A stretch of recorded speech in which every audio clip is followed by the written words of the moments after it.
చాతుర్మాస దీక్ష సందర్భంగా భాగ్యనగరంలో శ్రీ ఉత్తరాది మఠాధిపతులు శ్రీ సత్యాత్మతీర్థ స్వామీజీని దర్శించేందుకు కాకినాడ నుండి మధ్వసభ కమిటీ కార్యదర్శి కోపెల్ల శేషగిరిరావు నేతృత్వంలో బృందం బయలుదేరెళ్లింది. ఈ సందర్భంగా కాకినాడ టౌన్ రైల్వే స్టేషన్లో శేషగిరిరావు మాట్లాడుతూ తమ కమిటీ ఏర్పాటైనప్పటి నుండి సుమారు 14 సంవత్సరాలుగా శ్రీ సత్యాత్మతీర్థ స్వామీజీ చాతుర్మాస దీక్ష కార్యక్రమంలో పాల్గొనడం ఒక ఆనవాయితీగా పెట్టుకున్నామని, క్రమం తప్పకుండా ఇప్పటి వరకు ఆ వేడుకల్లో పాల్గొని గురుదర్శనం ముద్రధారణ స్వీకరిస్తూ వస్తున్నామని చెప్పారు. కార్యక్రమంలో కమిటీ కోశాధికారి వేముగంటి నరసింహరావు, పరశురామచార్, జయమ దంపతులు, ఉదయగిరి శేషగిరిరావు, కొప్పల్లి జానకితో పాటు రాచూరి రాఘవేంద్రరావు తదితరులు పాల్గొన్నారు.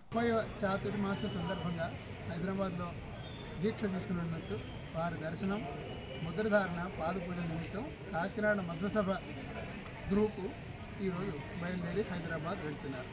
ఇంచుమించుగా 50 మంది అక్కడ హైదరాబాద్లో అందరం కలిసి స్వామివారి దర్శనం చేసుకుని ఒకరోజు సంస్థాన పూజ దీక్ష ఏర్పాటు చేస్తున్నాం.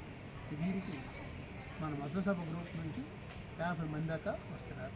30 చాతుర్మాస దీక్ష హైదరాబాద్ జరిపిన సందర్భంగా కాకినాడ మధ్వసభ తరపు నుంచి మేమంతా బయలుదేరి వెళ్తున్నాం.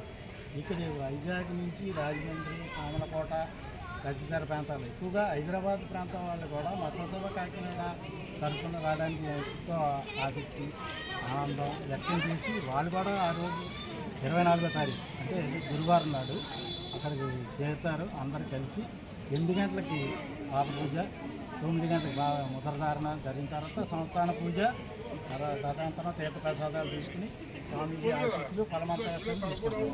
ఇదంతా దిగ్విజయంగా జరుగుతుందని మేము ఆశిస్తున్నాం.